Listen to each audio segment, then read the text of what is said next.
No. Welcome back to another edition of the Bulluminati podcast, proudly presented by Home Field Apparel. I think, Steeg, you're wearing a Home Field shirt, if I'm not mistaken. Look at that. Oh, that beautiful, beautiful golden Brahmin. Guys, remember, first-time buyers of Home Field Apparel get 15% off their order with the code Daily Stampede, and it is site-wide. Remember, 15% off your entire order for first-time buyers with the code Daily Stampede. Great, comfortable shirts. Samantha wears my shirts to the gym, which I take offense to, but she does it anyway. But here we are. We're creeping up on spring football, but even more rapidly approaching is baseball season, folks. So without further ado, let's jump right into it. Jam-packed show, no time to waste. Let's bring in Mark Giardino from It's Brewing at McEwen. Mark, welcome to the Bulluminati podcast, man. I appreciate you jumping on with us. Hey, man, thanks. I really appreciate you guys inviting me. Yeah, absolutely. I mean, you've got a pretty fun podcast over there yourself, where you've really kind of taken charge and really become the leading voice for USF baseball. And it's it's a guy who when I first started covering USF baseball was my beat. It was the only thing I really covered for the Daily Stampede. So I've got an affinity for them. The first ever scoop I had was a baseball scoop, which was pretty great. So, I mean, let's kind of get a background about you, how this kind of movement, I'll call it a movement. It's been a pretty big movement, started. When did you graduate, or have you graduated yet? What's kind of your background with USF and baseball? Yeah, for sure. So in regards to USF, I graduated in 2016, master's in accounting. Grew up playing baseball until probably towards the end of middle school, but in high school kind of just focused on golf. But just baseball is something that I grew up doing and just still love and know a lot about. So just a combination of just my passion for USF and the game of baseball kind of felt like a natural fit to really cover it and try to push it. Yeah, absolutely. I mean, it seems obviously, the special run in the AAC tournament plus the regional, the super regional really kind of helped you guys explode onto the map. What was kind of the brainchild? What was the driving force for you guys to kind of really make this a passion project, so to speak? Yeah, that's actually a good description for it, honestly. I would say, I grew up going to USF games. My dad graduated from USF. So when I was probably 10 or 11, I had my first USF football game, probably 2005. Went to a lot of basketball games back then. 2012 was very fun, the NCAA tournament run. So really mostly grew up going to football and basketball games with my dad and my brother, Matt, bases on both. But honestly, like, baseball is the one sport that I grew up the most playing and that I knew the most about. But I also noticed at the same time that it really was kind of the sport at USF that wasn't getting that same level of coverage and appreciation that I felt like football and basketball was. And I would say the last reason is just I see a lot of potential I saw and still see a lot of potential for what USF baseball could be, given the fact that we're in Tampa, which is one of the best areas in the country for high school and Little League baseball. And we have a beautiful facility. Just everything's in place for USF to be a top-notch, top 15, top 20 baseball program year in, year out, in my opinion. Yeah, absolutely. Head coach Billy Moll was on Retcher and Beckles today, kind of discussing, the Tampa Bay area as a whole as being, one of the better talent-rich areas, in the state of Florida for baseball. So he's really kind of wants to put a fence around it. He's been able to do that pretty well. The shortstop from UCF, notwithstanding, kind of slipping away from Jesuit, but Yeah, that's all right. That's neither here nor there for right now. But I mean, they've done a pretty good job. I think you guys even got a shout out on the radio hit today. So that was, it's always, I mean, still for me, whenever a real life sports figure kind of shouts us out, it's always something else. So I mean, you kind of made the big time, man. Yeah. I was actually still working, but my brother told me about it, so I was excited to hear that. Yeah, it was pretty cool. Shout out Jay Retcher and Ian Beckles for that. And let's kind of quickly recap last year, and then we'll jump into the 2022 season. It's already we're 20 hours away, I think 21 hours away. The quick off season. It felt like the Bulls pretty up and down last year. COVID and everything. I think the Tulane series got postponed. A lot of the 4-game series in conference play, they never really found their footing. 24-26 heading into the postseason, but those final 2 games versus ECU was kind of the spark that kind of lit everything. You were in the trenches during the entire tournament. What was that atmosphere like? You got pretty close with the players. How was that atmosphere as you guys kind of went through that house of horrors that can be in Clearwater? Yeah, I mean, it was a really special experience. I mean, especially considering the fact that we had started covering the team through our Twitter account, kind of like in the first half of the season when they had a losing record, and we were just covering and encouraging and just trying to do what we could to promote the team.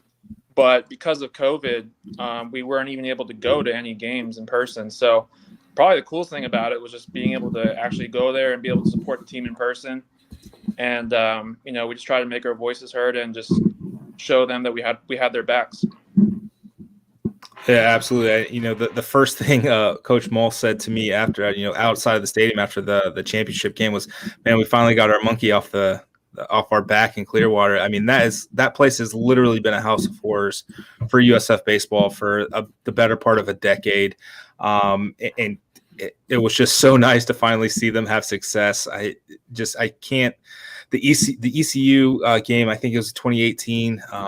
They blew I think it was a 4-run lead in the 9th. I mean, literally anything that could go wrong had gone wrong in Clearwater, and to finally get rid of that was simply incredible. And now you kind of turn that into regional berth and at Florida, where you're the 4 seed. I mean, you're scraping your way through. Then you upset Florida, and then you upset Miami, and then you come back and beat South Alabama to a bid in the super regional, and you can't write a script better than that. Right? I mean, it's like the only way that last season ends better is if Drew's homer actually really kind of mattered a little bit more. Like you get into extras and see what happens. Yeah. But I mean, I lost my shit when that was an absolute moonshot by Drew Brutcher. And what was your kind of takeaway from last season and how 2020 was not great to begin with, and then you kind of take it into 2021, still not good, and then get into you get real hot there. Yeah, it was wild, honestly. You're right.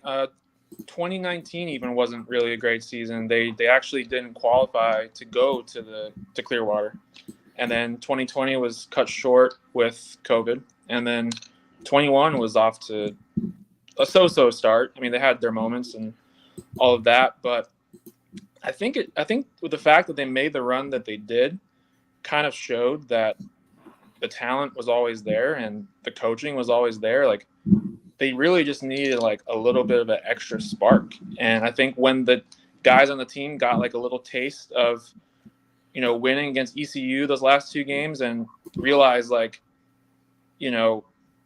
how playing together and kind of just playing as a team and that chemistry they had could take them a long way, because they had enough talent. They just never really had that chemistry or that little oomph that can kind of just push them to the next level. But they had the coaches, they had the players. Mm-hmm. Absolutely. Let's get into 2022. Season starts tomorrow against the old conference foe in the University of Connecticut. Jim Penders is probably one of the best college coaches that I've ever been around. Just an absolute star in the profession. And, UConn typically always has really good pitching. They'll have it again, maybe not as high caliber as they're used to, but still pretty good. And then they also welcome in Louisville and Charlotte to kind of round out this USF tournament opening weekend. What can USF fans expect from a kind of a retooled USF pitching staff? There's a couple of mainstays, Jasiak, Ryan Kirkring, Brad Lord are still around, but the Logan Lyles, the Dylan Burnses of the world they're gonna have to replace some quality innings from those guys. What do you expect from this pitching staff, from this team as a whole, as we get into 2022? Yeah, first shout out to those 3 pitchers you mentioned from last year. They were amazing. Colin Sullivan, Dylan Burns, Logan Lyle. They really were one of the main reasons everything was possible. So definitely not going to be easy shoes to fill. About half of USF's innings pitched last year were pitched by guys that are not here anymore. So there's a big void to fill. But on the positive side, you have Jack Jasiak, who's first team all conference.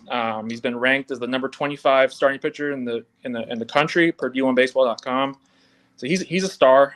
And Brad Lord is an emerging star. He started off last season coming from junior college as like our number 2 starter, but didn't do too well. And then he got kind of sent to the bullpen, but then he pitched well in the bullpen, came back to the rotation, and he was amazing. Like the whole second half of the season, I think his last 44 innings was like a 2.9 ERA. So if he pitches like that the whole season, he's like, you have 2 aces basically. And then looking at the 3 and 4 starter, they're really not sure exactly who it's going to be yet. I would think Orion Kirkering is a contender. Jack Siebert is a true freshman from local Calvary Christian Clearwater. And he just had a really good fall, and apparently he's continued to pitch good in the spring. So he might actually be the number 3 starter. And then the last person I would say for that is Hunter Mink, is a transfer from the University of Florida. His twin brother Tanner was on the team last season, and I guess he just saw his brother beat him and just decided that he needed to come join USF. So it makes sense. Absolutely. Yeah. So Hunter's a little different from his brother. He throws a little bit harder, and he got a couple different little pitches. So he's more of a starting pitcher. Tanner's more of a reliever. But Hunter might be the number 3 or 4 starter as well. So you mentioned Orion. I mean, he was pretty lights out in the bullpen. If he becomes a starter, who's kind of shoring up the back end there for the Bulls? Honestly, like my preference as a fan is just I would like to see Orion stay in that role because he. Oh, you guys hear me? Yep. You guys hear me? Yep. Okay, yep. Sorry about that. Yeah, he was great in that role, and he had an amazing performance against UCF, like a 2-inning save to win that conference title. And then at South Alabama, he didn't technically get the save, but he was in there for like 4 innings in that regional final game and just really shut everybody down. He Baseball America, the magazine, said he has the best curve or breaking ball in the American Athletic Conference. So there's that. Yeah. Yeah. I mean, he was pretty lights out, and, kind of a workhorse in both tournaments. So it's going to be exciting to see what he does. I know, when you get into college, when you're closing in on getting drafted in that area, you've kind of, we lost him. Okay. Hold on. Hey, it wasn't me this time. We're getting better here. We're getting better, but yeah, I'll kind of finish the thought Andy's here. back. Yeah, Andy's back. There we go. Yeah. You good? Yes. Perfect. So as I mentioned, as you get closer to getting drafted, there's this inkling or idea. Okay, we got to stretch him out because this is your best way to get drafted. So, like Tommy Eveld, he that was my scoop that he was going to be starting one of the conference tournament games in 2017, whatever year it was. that you've kind of got to stretch them out because that could be their way to the MLB. So that's a balance that college coaches across the country kind of have to deal with. And I get that thought process of stretch him out, see what he can do 5-6 innings. And because what he can do already, maybe not everyone like Andrew Perez. He was just a closer. Like that's just him. Yeah. They tried him out. They tried him out as a starter, didn't work, and just made him a closer, and he's been lights out ever since. So I'm excited for it. Who's the breakout candidate for you? Position player and pitcher. Who are you? This is the guy that's going to have kind of a breakout year and propel the Bulls forward. Yeah. So for me, position player. I think a lot of fans that watch the postseason run are very familiar with this guy, but he didn't really have much of a regular season for us. Last season he got injured like in the first weekend. He missed a long period of time. So this is Jared Eaton, the outfielder, left-handed hitter. He's got good speed. He has power, contact. Pretty much got everything you want. But last season, like I said, he missed most of the regular season. But when he came back for the playoffs, he had a 970 OPS in like 11 playoff games, which is, if you do that for a full season, you're going to be an All-American. So, yeah. And then in terms of pitching, wait, I can't hear you. Oh, you go ahead. Oh, go ahead. Yeah, I hear you. Yeah, in terms of pitching, I would say to have a breakout season, I'll give you a couple names. I'd say Brad Lord, if he can do that for a full season, what he did in the second half. And then also I think a couple guys like Devin Hemingway was he was the relief pitcher for us last season, and he just really didn't get a lot of innings. It was his first year coming in from junior college, and I think just there was so much older guys on the team, there just wasn't a lot of room for him last year.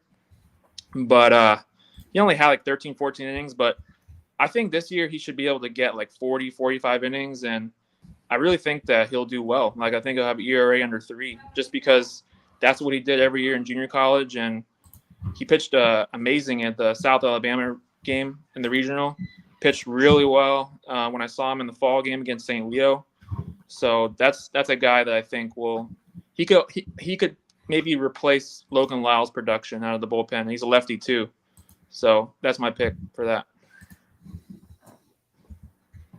Yeah, I was just gonna kind of add on to Jared Eaton. I mean, he wore out the first base line in the conference tournament. It was he was kind of electric and definitely a spark plug. I think he started batting 8th or 9th early in the tournament, and then I think he ended up leading off or getting pretty close up there.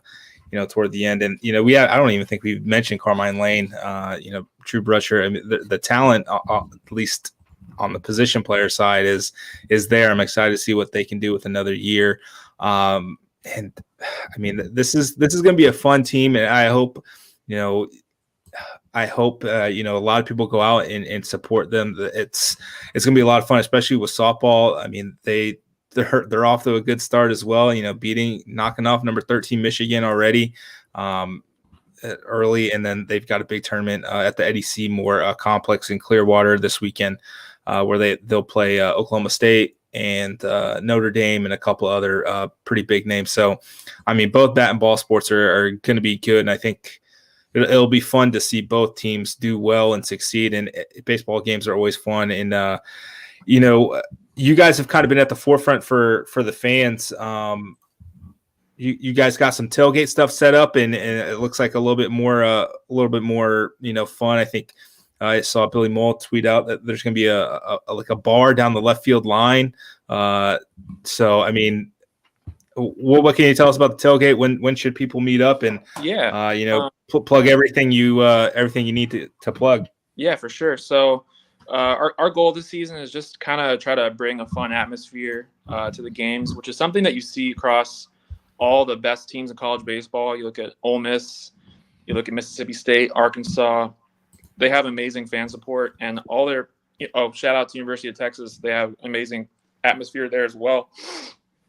But I mean, basically, just the fans enjoy it, and Just kind of builds that camaraderie and support. And, you're not just going to watch a baseball game, you're also, making friends, and it's a good time. So those tailgates for us, we're going to try to do Saturdays for home games, 3 hours before first pitch. And it's going to be in the lot 22F of the Yingling Center parking lot, which is the eastmost part closest to the stadium. I think this weekend there's a basketball game, but we're still going to be able to use the lot. We're just going to take the easternmost last little strip of spots there. Yeah.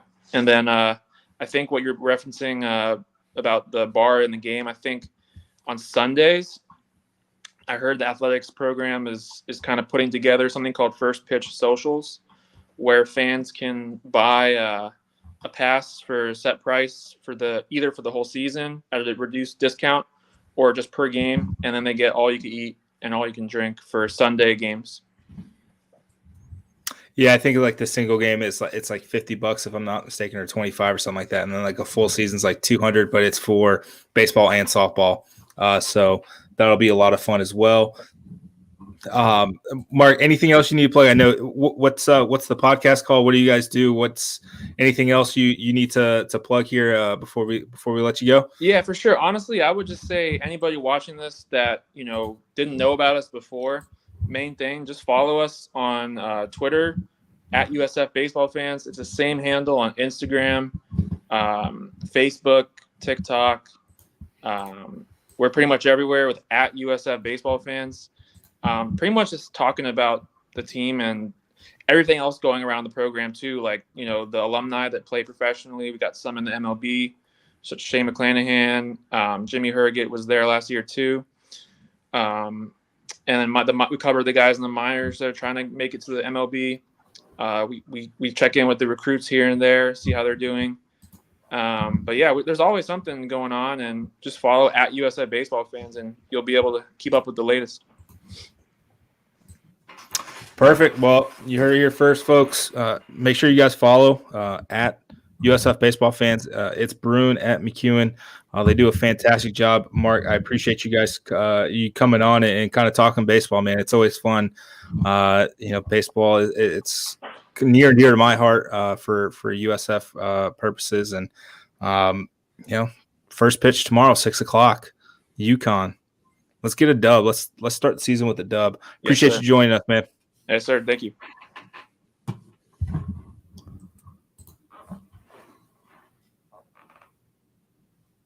Well, that was fun.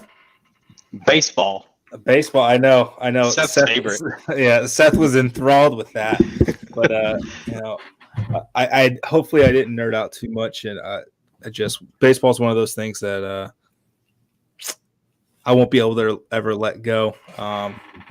When you break in covering a pretty bad team, but you meet a lot of great people, and then that you get rewarded with a NCAA regional the next year, and it doesn't hurt that you're covering a future first round draft pick and Shane McClanahan, who always made post game interviews a lot of fun. So yeah, but folks, we got some news today. Let's shift gears. We're shifting gears to that oblong shaped ball. We got the 2022 USF football schedule has officially been released, folks. A long time coming. They said, late January, early February, and then it was mid-February. So let's discuss it. At first blush, it's a pretty tough schedule. I'm not gonna lie. I was pretty brash about USF going 6-6 and making a bowl game, and then slowly starting to realize, oh shit, this is a tough schedule. Like at first blush, I was like 4-8. This is a 4-8 schedule right here, folks. Yeah. Oh Lord. So Steeg put something together here for us all to check out. Seth, you made it look beautiful though. You took my brain fart and turned it into the fucking Mona Lisa here.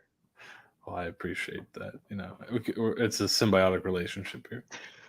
So, yeah, I mean, we got returning production and SP Plus rank as of now, both from Bill Connolly of ESPN.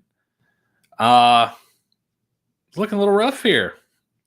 Like you said, Nate, this is not a cakewalk, not an easy schedule. It's a lot of green, is what it is. There's a lot of green on here. So these are all green is higher ranked, red is lower ranked. So I think there are a couple that kind of there's 3 that kind of jump off the pages should be wins. Howard should be a win.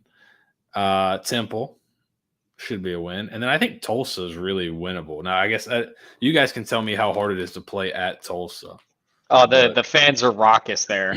I don't want to discredit to our friends over at the Golden Hurricast, but what's nice about that is, that's the very end of the year. They could be having a rough year.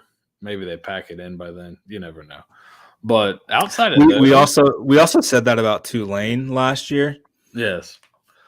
Well, yeah. That's well. I mean, you got it. And then I think those 3 would be, I would classify just right now, before we've even seen anything with the team. We've seen how the new coordinators look in the spring. Just, thinking about talent, thinking about last year, what's coming back. I would think those 3 would be locked in as wins. Do you guys agree with that? Yeah, I can't really disagree with. I mean, again, this is very early on. We don't even know what the team is going to be running next year, offensively or defensively or anything. So I think I can palate and say 3 wins. That's kind of what my expectations are at.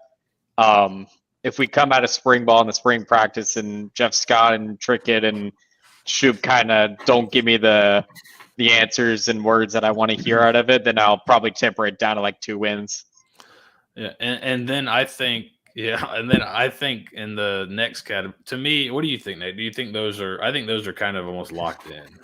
Those are games you should win. You should be winning.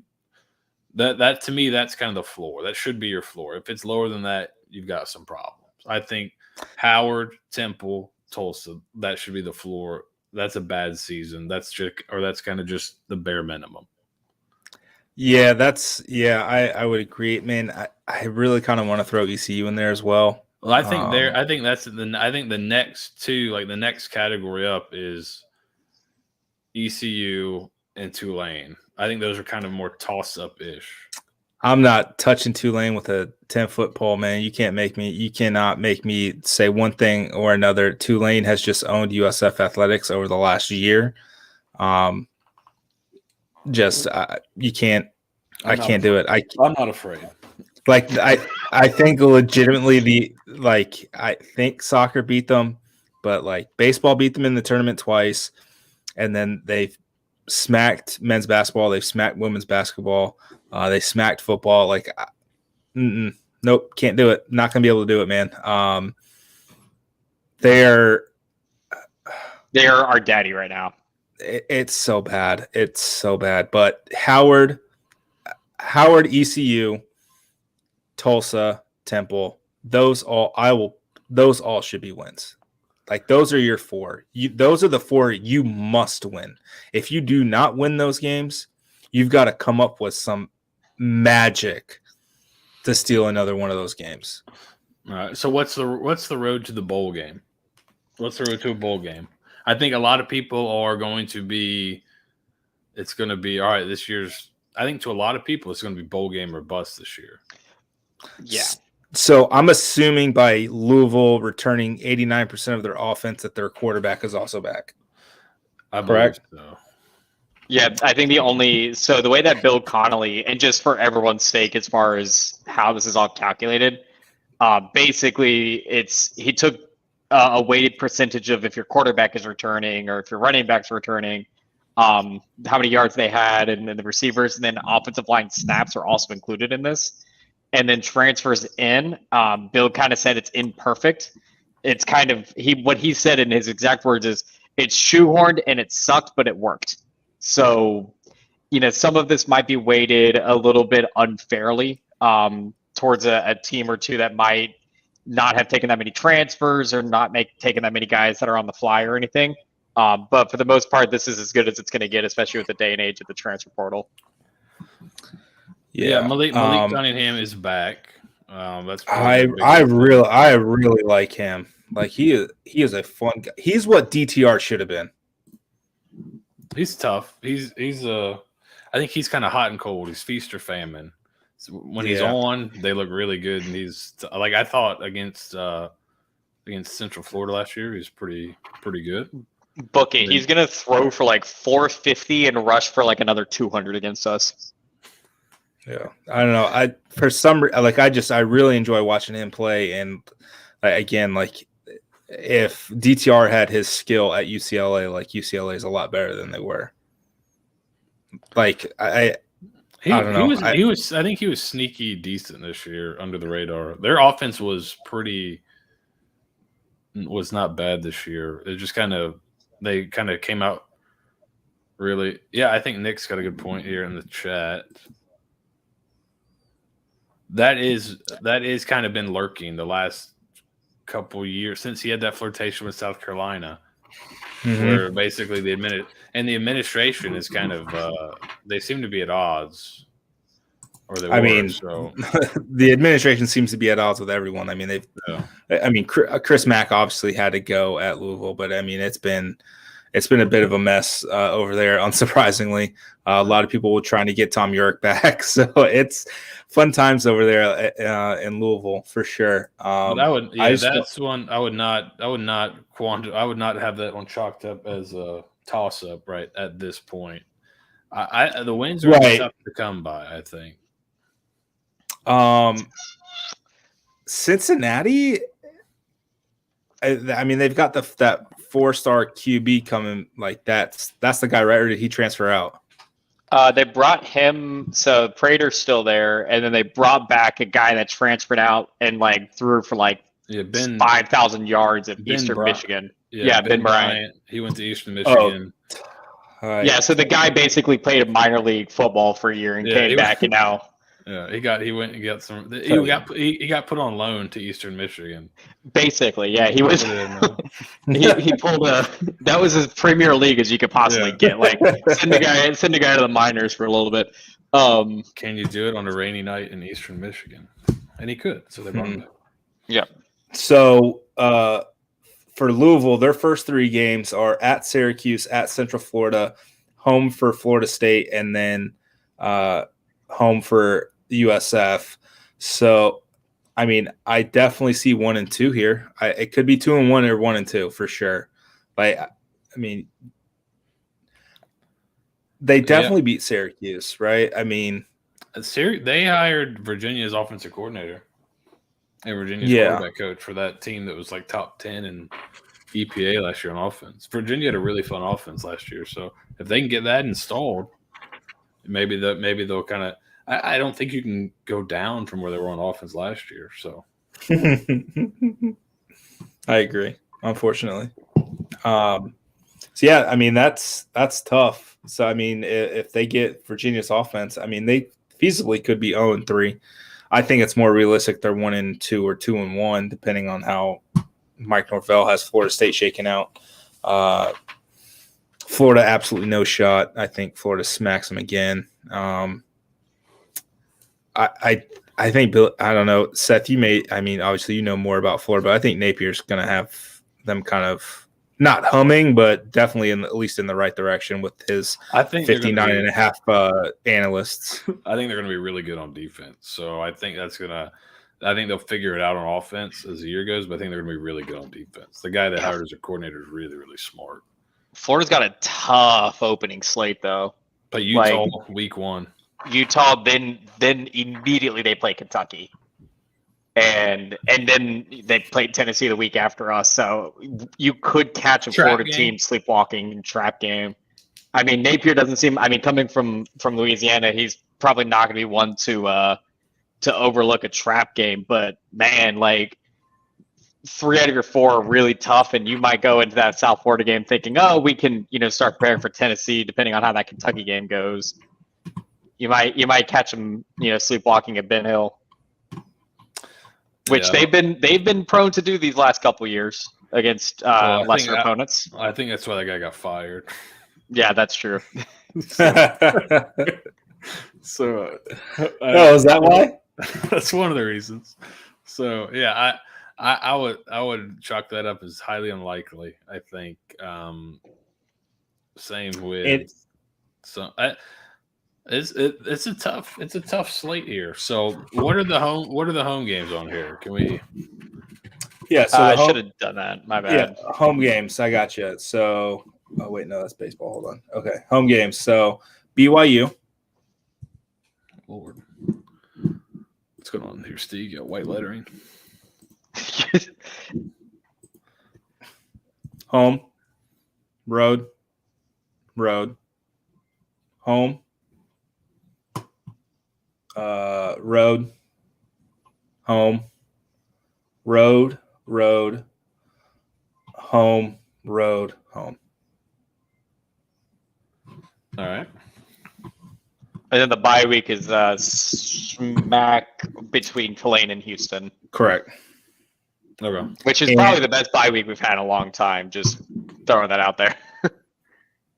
Yeah, it really kind of splits it up. I saw an interesting note from our pal Hector that he sent over a few hours ago.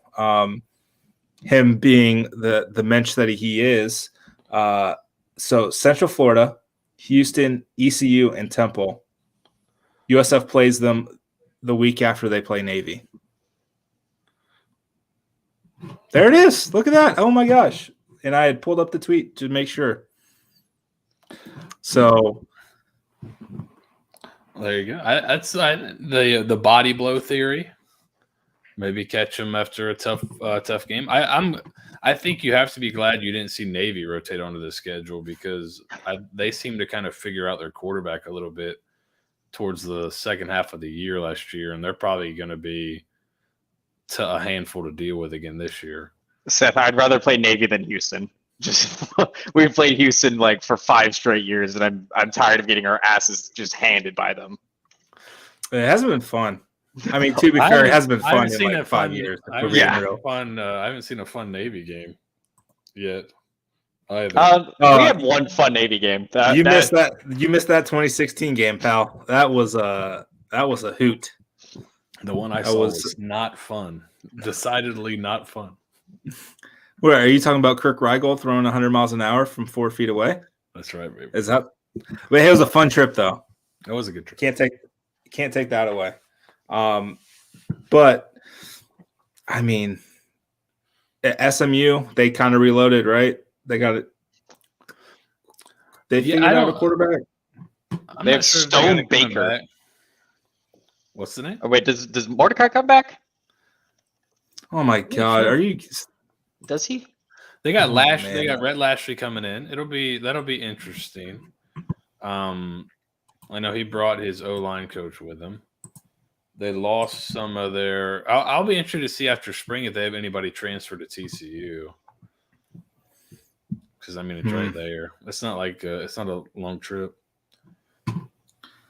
Yeah, they kind of fell apart once the talks of the ECU or excuse me the TCU hire started swirling around Sonny.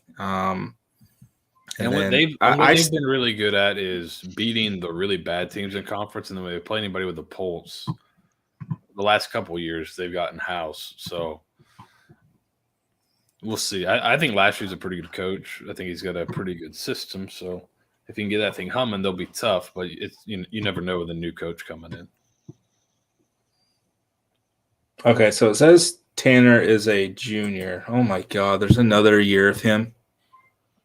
But they did lose almost. Calcutta. They lost. Whatever Yeah, they lost the tight end. They lost two. They lost Roberson, and what was the other kid? Number 5. Reggie Robinson. No, the other kid. The other good SMU receiver. Yeah, because Fucking which one? so both those guys. So was it like Jalen Robinson or something like that, or was that it the was like Central Florida guy? something or I don't Danny Gray. Yeah, That's who it is. Yeah, he's pretty good. They lost both those guys who've both been really, really good players. So maybe they take a step back on offense. I think they got a good coach though, so they could scheme up some stuff. But those receivers are probably both, will be in NFL camps next year. So always good when those guys leave. And the Calcaterra kid probably is in the similar boat. So yeah, I We'll mean, see. I don't. it sucks. Five The games. schedule sucks. 5 games is a stretch, and for some reason, I feel like Central Florida is going to be a lot better this year. Mikey Keene's not.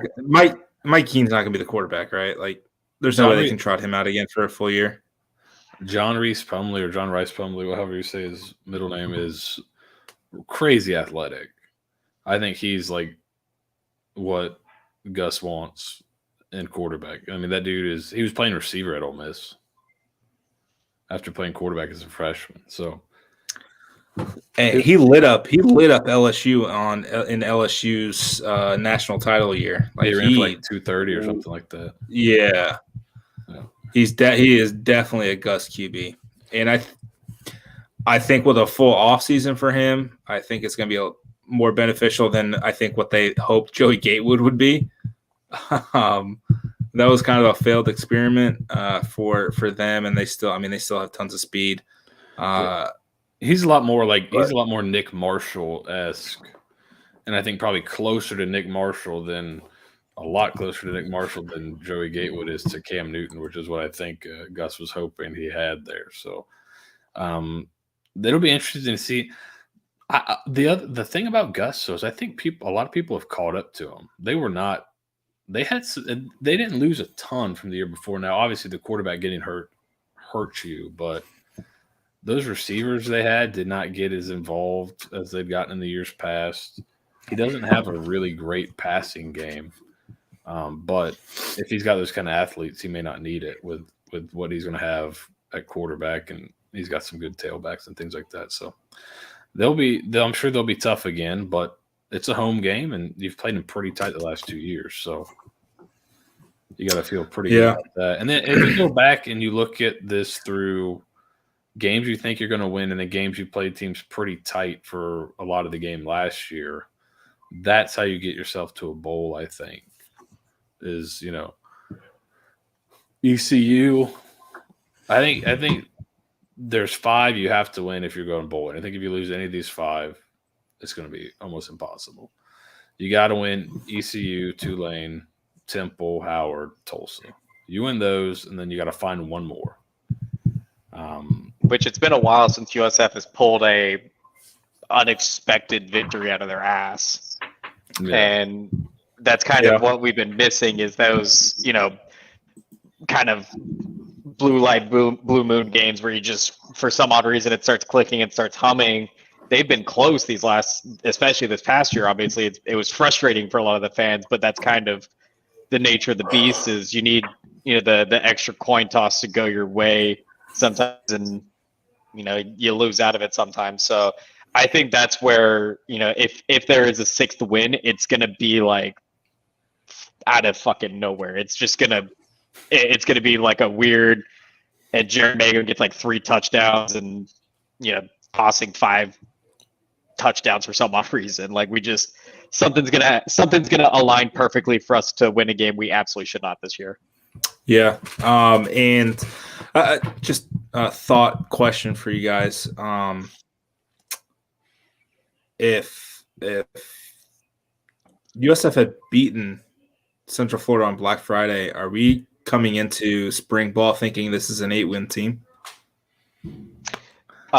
No, I don't. Contingency. Does Charlie Weiss Jr. get retained because of that? No. I think. I mean, it certainly seems he was going to be retained.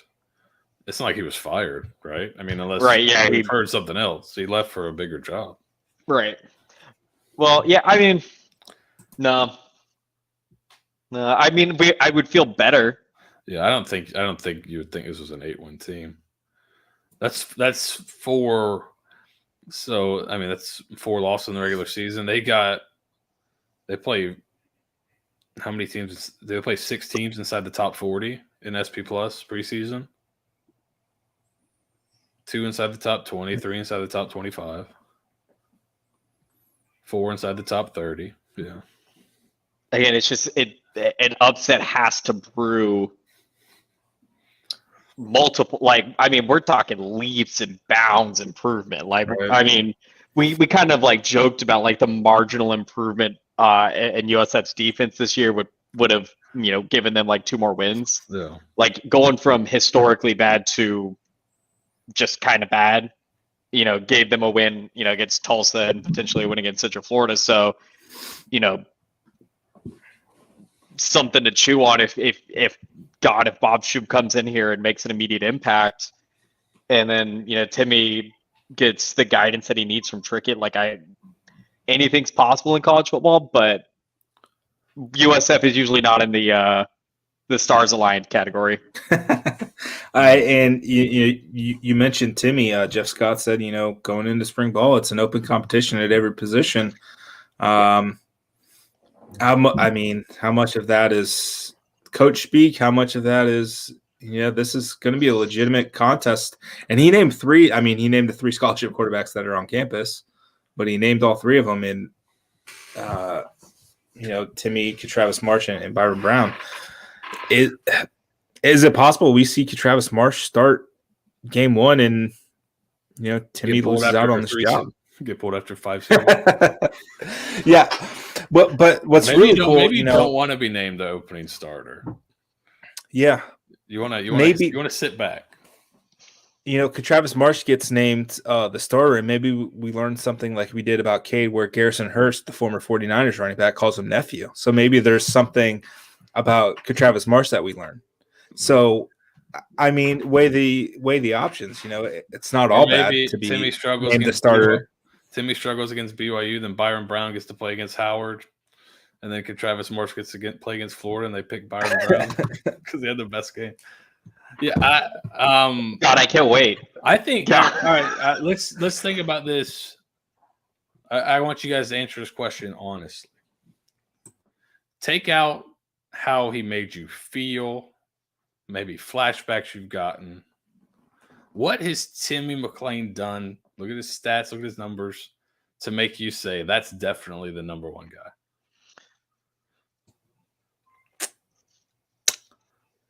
I think for me at least, I mean, and this is not going off the stats necessarily, but the way he prepares for these games as a true freshman, he seemed very clinical early on, that it was always keeping his eyes downfield. He wasn't, getting the true freshman jitters of, that you would see kind of up the road with their true freshman quarterback. Looking at how Timmy McClain and Mikey Keene played, you saw 2 very different quarterbacks, and I think the way that those 2 quarterbacks prepared were kind of indicative of how they would carry themselves. I think the biggest thing with Timmy and this, we've harped on it towards the end of the year, but I think the selfish ball, I don't want to call it that, but not being willing to take the runs where he could and was looking a little bit too much for the home run passes. I think that's where he kind of got lost towards the end, but I think that's kind of to be expected from a true freshman. The guy was making hero plays all the time for Seminoles. So, maybe in that mindset, he thought he could do the same thing. And that's, a new offseason where you kind of coach him under your wing and say, hey, you gotta throw it away sometimes. You gotta chalk up a 2-yard run and get out of bounds and go for that. Yeah. All right. I'm gonna read some stats to you guys.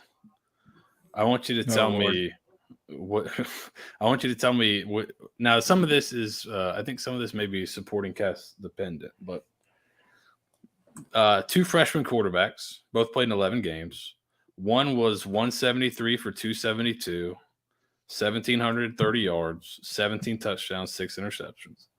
The other played 11 games, was 145 for 262. That's a 55% completion percentage. For 1,888 yards, 5 touchdowns, and 7 interceptions. Oh, I know who you're talking about. Who would you say had a better season? Guy 1 or guy 2? It was guy 1. Guy 1 was Mikey Keene. Yeah, but So, Mikey Keene also gets. Yeah, I know he gets some supporting cast, but I just don't want. I think we're maybe too quick to put a ton of pressure on Timmy. I think he showed a lot of flashes of having a ton of talent and a big arm and able to do a bunch of different things. But at a certain point, you got to be able to put it all together. And now, with some of that scheme dependent, I think so. I think the scheme hurt him more than it helped him last year. So is that where he can make a big step? I think so. But I think a lot of people are kind of like, yeah, McLean's the starter for sure. Maybe. I think he's probably got the most raw talent, and he had the highest highs for sure last year. When you look at him and the other quarterbacks, he had the highest highs. He also may have had the lowest lows last year too. But again, he was a freshman playing with a supporting cast. It was kind of a rotating door, and they couldn't quite figure it out with the scheme that didn't really fit him. So you hope he makes that next step, but let's not put too much pressure on him too early. Right. It was the whole. I mean, after the BYU game, there was a lot of Quentin Flowers 2.0, a lot of the next coming of the next savior of USF football, and a lot of sky high expectations for him. And I think I was beating that drum since day one of he's a freshman. He's going to make freshman mistakes. Yeah, he's fun to watch. Yeah, he makes some great plays sometimes, but then he'll turn right around and do something stupid because that's kind of what true freshmen do. I think going into this season, I think having the open, quarterback competition is exactly what you kind of need for this team to make the improvements in year 3, excuse me. Mentally, I'm in year 2. I think if Jeff Scott came out and said, "Yeah, Timmy's the starter," we're gonna roll with him. I think that's where that Jeff Scott's not the guy. Because if he's just settling on the quarterback that made the flashy plays last year, that's not the guy that I want leading this football program. I think it's yeah, I agree. I think it's good to light a fire on him a little bit. But just as much as I was just kind of getting down on him, I do like him as a player. I think he's going to end up being a pretty good player. I hope the new coaches that come in really tailor the scheme to him. But you look he's already a leader of the team. Like, I think it may be somewhat of a formality. They're going to make him earn it, but I'm sure he's going to get every opportunity to be the guy. Because if you look at the teams been doing the offseason, which I think is an awesome way to do the offseason, make it competitive, have teams, give points for everything, including like class attendance, all that kind of stuff. He's a captain of one of the teams. I'm pretty sure he's the youngest captain of one of those teams by far. So he's definitely going to be the guy.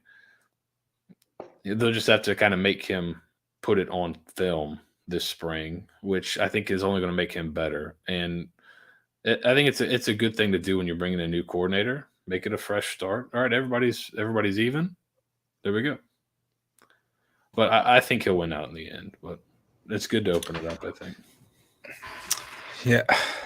I think we all want Timmy to be the guy, right? And, I mean, to your initial question, Seth, I don't think there's really anything that he's put on the field consistently that would say, okay, yeah, this is absolutely the guy. There were spurts and starts, even in the final game of the year, right, where he led them down. I think they started at the 20-yard line or something like their own 20-yard line or 15 or something like that, and drove them down and nearly got them a score. But then the same mistake that he had a month ago, he was still making. So we definitely flashes of brilliance for sure. And that's what right. You're banking on. If we can hit those highs consistently, then we got a really good player. And his, early on in the season, he was hitting those deep balls, right? And then for stretches, they just weren't there. He was underthrowing them, overthrowing them, throwing them to the wrong shoulder, making it, tougher for wide receivers to catch them. And I think, as you mentioned, scheme was definitely not on his side over the last month of the year. I think he accounted for, I would say, 60% of his pass attempts were over that final month against a really tough slate.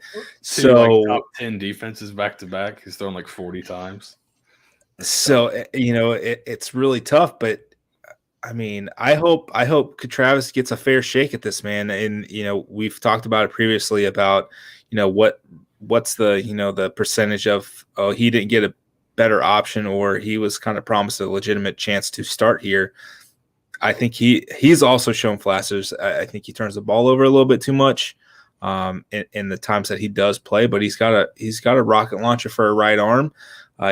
The skill positions on the team are the best it's been since 2017, probably 2018. So they can get better. Leonard Fournette is now apparently going to be in the running back rotation as well. So that would be cool. Fournette. So that'll be super fun. I mean, a four-headed monster. Geez. They're still going to put in Mangum on the goal line for the touchdown. Yeah. I think Lenny and him are going to have to Rochambeau for each goal line touch. So that's going to be a competition right there. But the talent around him is going to be a lot better.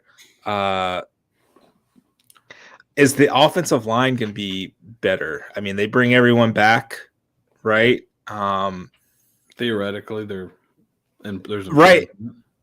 And you see, overall, ranked 86% of the returning production. 88% on offense, 84% on defense, but so does everyone else. Though, how many?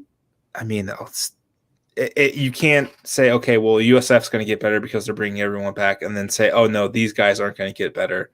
You've got to kind of extrapolate that. And I think, we've talked about the potential wins here, but I think Jeff knows 2 wins isn't going to cut it. I think 3 wins probably isn't going to cut it either. They've got to hit 4, and you've got to be real freaking competitive in 2 or 3 more games. Like, you can't get blown out by BYU, Florida, Louisville. Like, you can't get you can definitely lose, and going 1-3 in non-conference plays. Not a 94% chance that's going to happen, and that's probably a little low. It's probably closer like 97-98% chance that happens, that you go 1-3 in non-conference play, but you can't get the doors blown off you like you did to open the season at NC State, like you did last year, because it just really will deflate any sort of momentum. Who cares about the IPF?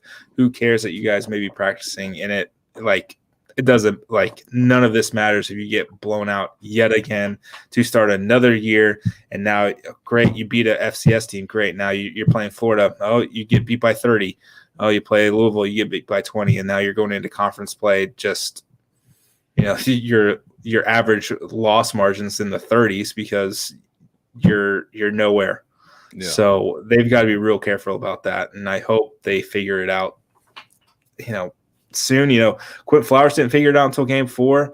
The spring game of 2015 was horrendous.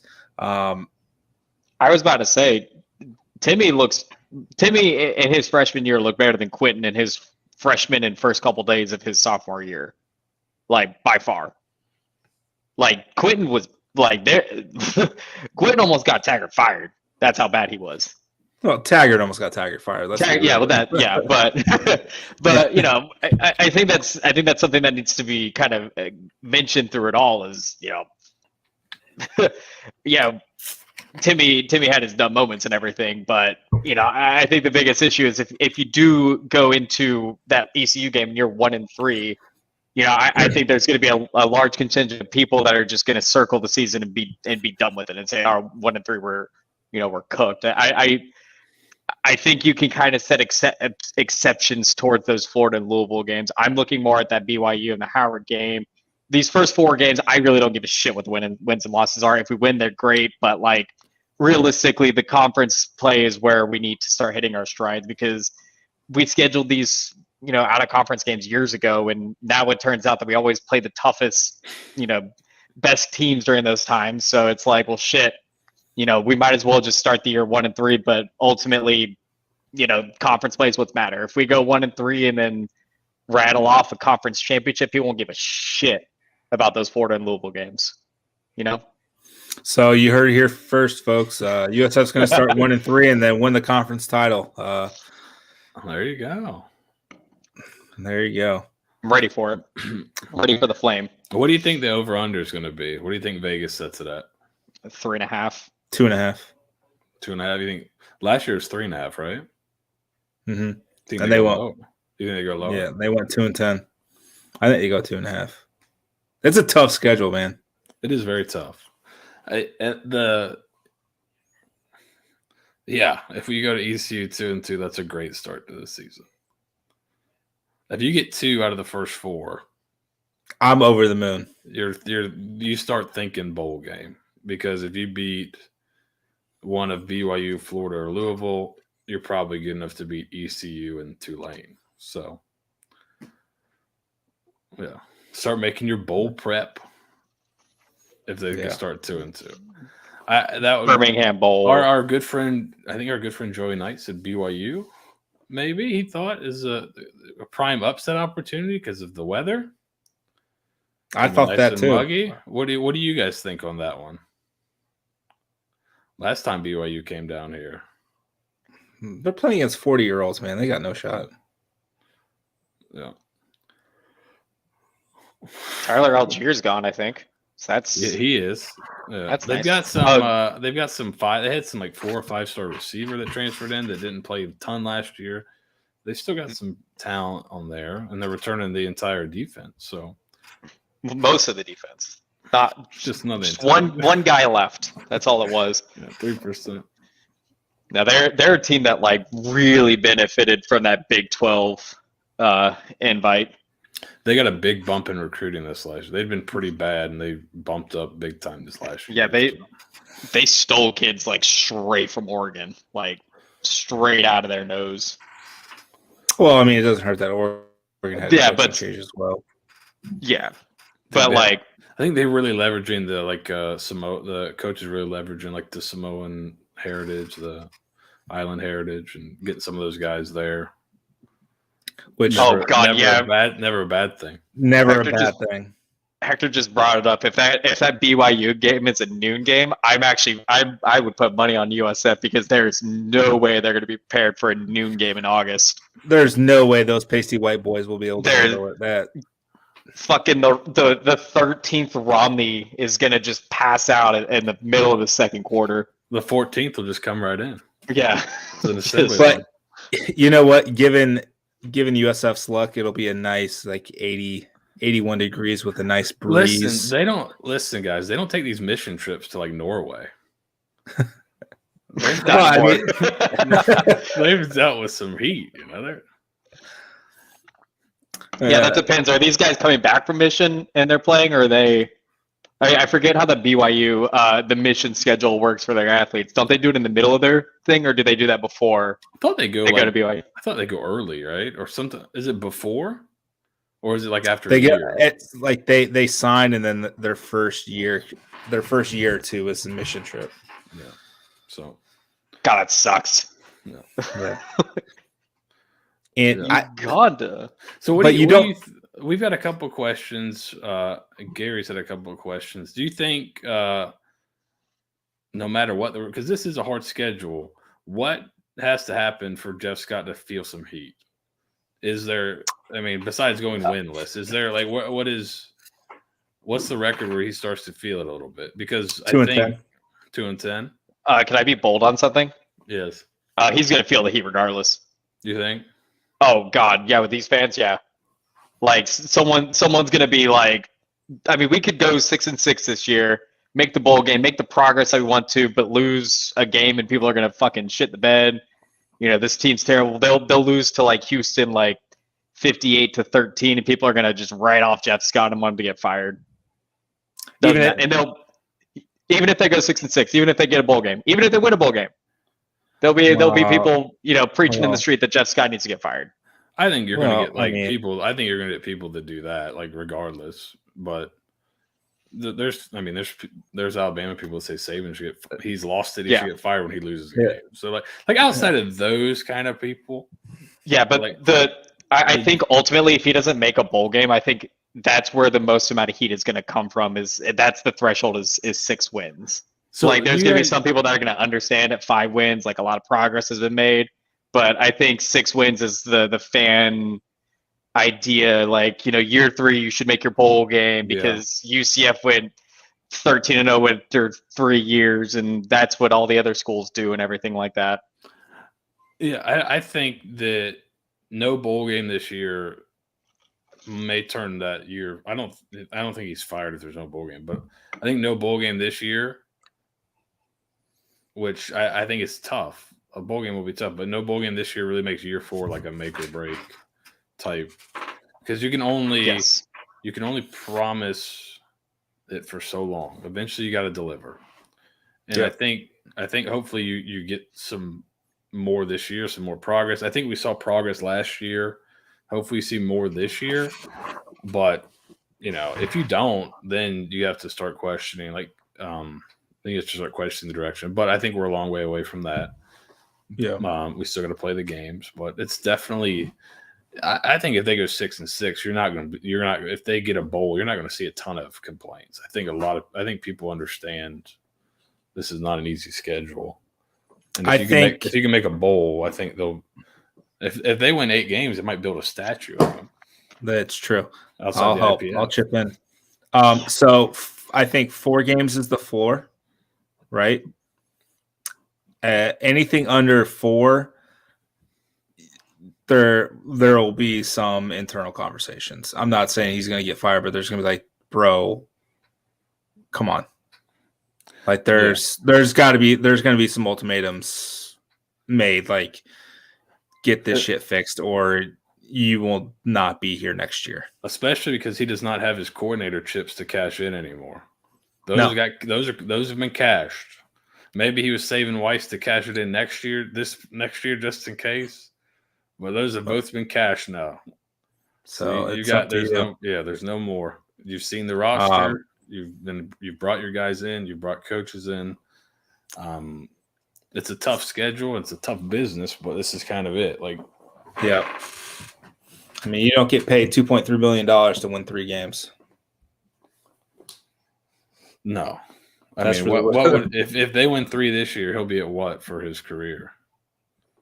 I don't know. Ask Gary. 3. Hold up.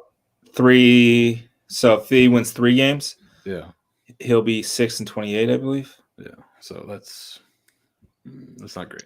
No, 6-27. Excuse me. They went 1-9, 2-10. Yeah. So tough schedule, a tall task, but that's how it is. So I think you'll see them show progress this year and get better, and then hopefully if they can somehow steal a couple, make a bowl game, then you go into the next year. I think Hector said it, like if Timmy's really the guy and he shows it this year, the next year he's going into his 3rd season. That's when you have the real big breakout. Yeah, where you're really competitive. And a bowl would be helpful, just for the extra practices and all that kind of stuff. Like 5 and 7 would be pretty promising. Because in theory you were a play away from being a bowl eligible, right? Unless I think those 7 games you just got blown out. I don't know. Yeah. I think the road jinx gets broken this year. I think they win at Temple. Should have won at Temple Jeff Scott's first year. But I think this year they get off the snide there. At worst, there's your road win. So, I think I think they're moving in the right direction. But, you never know what could happen. A guy could get hurt. New coordinators might not click. And then you got another bad season, and then you're going in the wrong direction. But I think all indications from everything we've heard, everything we've seen, what we've seen from year 1 to year 2, I think everything's moving positively. Everything's moving positively, and they just got to keep taking steps forward. If they don't, you don't want to just sit in place, which I think if you go 3-9 or less, again, you're just standing in place, not getting better. So Yeah, absolutely. Floor is 4. I think the absolute ceiling is 6. Like I don't see 7-1s on this schedule. I barely see 6. I vaguely see 5, and 4 is nice and sweet. But yeah, just wanted to kind of pop in and depress everyone. Yeah. As we wrap up this hour and 10-minute show, I appreciate everyone joining. I appreciate Mark over at It's Bruin at McEwen for coming on, talking baseball with us. Really as a way for Seth to prettify this Excel spreadsheet that Steeg sent over. But make sure you guys follow them at USF Baseball Fans. They do great stuff over there. They're a lot of fun. So we'll keep following. Baseball starts at 6:00 tomorrow. UConn, Louisville, and Charlotte this weekend at the USF Baseball Stadium. We don't have a men's basketball team, Gary. So what we do have though? A good track and field program right now. Holy shit. Look, he remembered this time. I got it in because I was not going to let it slip this time. Oh, no, let's go to a single here. I had it written down to not forget it because last time I didn't want to interrupt the flow of it all. Just infinite shout outs to Coach Eric Jenkins coming over and just first off believing in this program, this track and field program, which was just paltry, this cross country and track and field, for the state of Florida, for all the athletes and all the lovely people we had come through this program in the past. We were fucking terrible. Just one of the worst track and field and cross country programs in just the continental United States. I think we lost to the University of Alaska at a few meets every once in a while, but through sheer perseverance, through just care and love, we are finally able to win quite a few different events throughout the year. I don't have the numbers straight in front of me from the Windy City Invitational, but I do know we won the 60-meter women's hurdles and a few other events as well. They're producing All-Americans. They are, it's phenomenal progress, and it's not like they're running up against, Florida Southeastern or shit like that. Like this most recent meet that they had at the Windy City Invitational, Oregon was there, Wisconsin was there, Michigan was there, Purdue was there. Like these are pretty good, programs, and overall just fantastic. Love it, love seeing it. Write them off. They're gonna do great things in the future here. Look at that. Actually, finally got it. It was so in the 60 meters hurdle. It was a 1-2 finish for USF in the women's 60 meter hurdles. Hannah Cornell and Chanelix Davila. Oh my gosh! Finished 1-2. Look at that. Look at that. Look at that. Beautiful. Start with baseball and with track and field, folks. Before we go, Steeg, you're getting some love for your new setup there. Oh, great! I got my lovely background photo that I use for all my Zoom meetings whenever I'm not there. Actually, whenever I leave to go to the bathroom, what I'll do is I'll just do one of these and just leave them there, and then I'll sneak off, and then go get a beer or something, and no one knows the difference. It looks like a deodorant commercial. Like from a it looks like. Are you saying my armpits are sexy?